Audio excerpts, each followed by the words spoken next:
Hi friends, welcome to my channel. So మనం last వీడియోలో report బిల్డర్కి synapse ద్వారా ఎలా కనెక్ట్ అవ్వాలని ఏంటనేది చూసాం కదా. సో ఈ వీడియోలో ఏంటంటే డెడికేటెడ్ సీక్వెల్ పూల్లో స్టోర్డ్ ప్రొసీజర్స్ ఎలా క్రియేట్ చేస్తాం ఏంటనేది will try to understand. Okay, so first ఇక్కడ ఆల్రెడీ నేను ఒక డెడికేటెడ్ సీక్వెల్ పూల్ క్రియేట్ చేశాను. ఇది ఆన్లైన్లో ఉంది స్టేటస్. ఇప్పుడు చూద్దాం. సో ఫర్ ఎగ్జాంపుల్ మనం ఇక్కడికి వెళ్తే రిఫ్రెష్ చేయండి so that will get see that database. So మనం ఏదైతే డేటాబేస్ క్రియేట్ చేస్తామో అది కూడా రిఫ్రెష్ చేస్తే మనకి సో విల్ గెట్ ఇట్ అనమాట.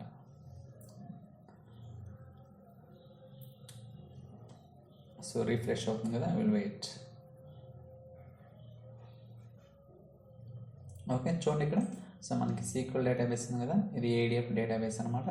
ఇప్పుడు ఈ డేటాబేస్లో మనం టేబుల్స్, అలానే వ్యూస్, అలానే స్టోర్డ్ ప్రొసీజర్స్ కూడా మనం క్రియేట్ చేసుకోవచ్చు. కావాలంటే మీరు ఎక్స్పెక్ట్ చేస్తే ఇక్కడ ప్రోగ్రామబిలిటీ ఉంది కదా, ఇక్కడ స్టోర్డ్ ప్రొసీజర్స్ ఉంది కదా, ఇక్కడ మనం అన్నీ క్రియేట్ చేసుకోవచ్చు అనమాట. ఫర్ ఎగ్జాంపుల్ ఇక్కడ so new script, empty script తీసుకుంటున్నాను ఇక్కడ. సో ఇక్కడ నేను ఒక శాంపుల్ టేబుల్ క్రియేట్ చేస్తాను. Create table employee. సో మీరు ఏదైనా క్రియేట్ చేసుకోవచ్చు. ఎంప్లాయీ ఇక్కడ ఒక 3 కాలమ్స్ తీసుకుంటాను. ఎంప్లాయీ ఐడి ఇంట్, ఎంప్లాయీ నేమ్, బ్రాకెట్. సో అలానే సో ఎంపీ శాలరీ. ఓకే, ఇంట్. ఇలా ఒక 3 కాలమ్స్ తీసుకున్నాను. సో నేనైతే ఎటువంటి డిస్ట్రిబ్యూషన్ ఏమి ఇవ్వటం లేదన్నమాట ఫర్ టైమింగ్. సో రన్ చేస్తున్నాను. చూడండి, టేబుల్ అనేది సక్సెస్ఫుల్గా క్రియేట్ అయింది కదా. అలానే సో శాంపిల్ డేటా ఒక 3 రికార్డ్స్ ఇన్సర్ట్ చేస్తాను. ఇన్సర్ట్ ఇంట్ ఎంప్లాయీ. So values 101 Venkat. ఒక 3 రికార్డ్స్ అన్నమాట. Just sample 2, sorry I think. Okay, so 3. So 103, అలానే 102. So give some names Ram and Gopi. Okay, అలానే సమ్ డేటా దేనికి కూడా. ఓకే, సో ఇలా మనం ఏంటంటే ఒక 3 రికార్డ్స్ అనేది కూడా ఇన్సర్ట్ చేస్తాం అనమాట. ఎగ్జిక్యూట్ చేద్దాం. ఓకే, డేటా కూడా ఇన్సర్ట్ అయింది. ఇప్పుడు నేను సెల్ఫ్ స్టేట్మెంట్ ఫైర్ చేస్తాను. ఏదైతే టేబుల్స్ క్రియేట్ చేస్తానో వాడిన select star from employee. Okay, let's execute it. చూడండి, మనకి డేటా అనేది సక్సెస్ఫుల్గా సో 3 రికార్డ్స్ అనేది చూడగలుగుతున్నాం కదా. ఇప్పుడు ఈ టేబుల్ మీద మనం స్టోర్డ్ ప్రొసీజర్ క్రియేట్ చేద్దాం. ఓకే, సో మీరు కావాలనుకుంటే సీక్వెల్ ఎండ్ పాయింట్లో కూడా క్రియేట్ చేసుకోవచ్చు. ఏదైతే మనం చేసామో ఇక్కడ కూడా చేయొచ్చు అనమాట. మీకు ఇక్కడ కంఫర్ట్ ఉంటే ఇక్కడ కూడా మనం రీఫ్రెష్ చేద్దాం ఫస్ట్. అంటే ఏదైతే మనం డేటాబేస్ క్రియేట్ చేసామో ఆ డేటాబేస్ ఇక్కడ ఉందో లేదో చూసి చూడండి. ఏడిఎఫ్ డేటాబేస్ కదా, దీని మీద న్యూ క్వెరీ అని క్లిక్ చేస్తున్నాను. సేమ్ అక్కడ చేసిన ఇక్కడ చేసిన 2 ఒకటే అనమాట. సో మీకు కావాలను ఎక్కడైనా చేసుకోవచ్చు, లేకపోతే మీకు ఆల్రెడీ ఎక్స్పీరియన్స్ ఉంటే ఎక్కడైనా మీరు క్రియేట్ చేసుకోవచ్చు అన్నమాట. There is no problem. ఇక్కడ చూడండి, create procedure. So get data as begin. నేనైతే పారామీటర్స్ ఏమి ఇవ్వటం తర్వాత ఇస్తాను. Okay, set no count on, select from employee MPLO right. Employee ఇక్కడ కాలమ్ నేను స్పెసిఫై చేస్తాను. ఈఎంపీ ఐడి, ఈఎంపీ నేమ్, అలానే EMP salary. Okay, same columns లేదా చూద్దాం ఒకసారి. So employee correct. సో అన్నీ కూడా సేమ్ కాలమ్స్ అనమాట. ఓకే, ఇప్పుడు ఎగ్జిక్యూట్ చేద్దాం.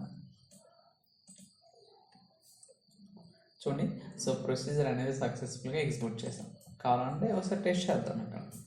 So exe get data. Okay, so let's try to execute it. చూడండి, మనకి డేటా అంతా వచ్చేస్తుంది అనమాట. అంటే ఈ టేబుల్ ఏదైతే డేటా ఉందో అంతా కూడా మనం రిట్రీవల్ చేయగలుగుతాం. ఎందుకంటే మనం పారామీటర్స్ ఏం యూజ్ చేయలేదు కదా. ఫర్ ఎగ్జాంపుల్ ఇప్పుడు ఇంకో ప్రొసీజర్ క్రియేట్ చేసి పారామీటర్స్ డిఫైన్ చేస్తాం. చూద్దాం ఏమవుతుందో. Create procedure get demo data. ఇక్కడ ఒక పారామీటర్స్ క్రియేట్ చేస్తాను. ఏమంటే సో ఎంప్లాయ్ ఐడి తీసుకుంటాను. ఏదైనా తీసుకోవచ్చు for timing employee ID. So as begin and set no count select. So ఈ స్క్రిప్ట్ అంతా రాస్తాను ఎందుకంటే మళ్ళీ టైప్ చేయడం. So it will take some time. Let me okay. So ఇప్పుడు నేను పారామీటర్స్ పాస్ చేస్తాను. Where EMP ID is equal to employee ID. Okay. So ఇలా మనం సో స్టోర్డ్ ప్రొసీజర్లో పారామీటర్స్ పాస్ చేయొచ్చు అనమాట. Excuse me.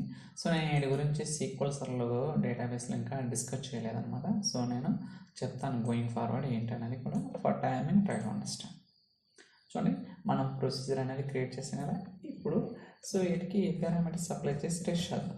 Execute get demo dot so 10. Okay. అంటే work అవుతుందో లేదా వెరిఫై చేద్దాం.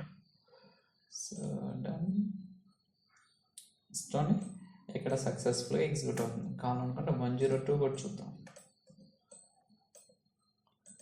So that's it. అంటే డేట్ అనేది సో మనం ఏదైతే ఇన్పుట్ పారామీటర్స్ ఇస్తామో దాన్ని బట్టి సో అవుట్పుట్ అనేది మనకి రీచ్ అవుతుంది అన్నమాట. ఇలా మనం ఏంటంటే డెడికేటెడ్ సీక్వెల్ పూల్లో మన స్టోర్డ్ ప్రొసీజర్స్ క్రియేట్ చేసుకోవచ్చు.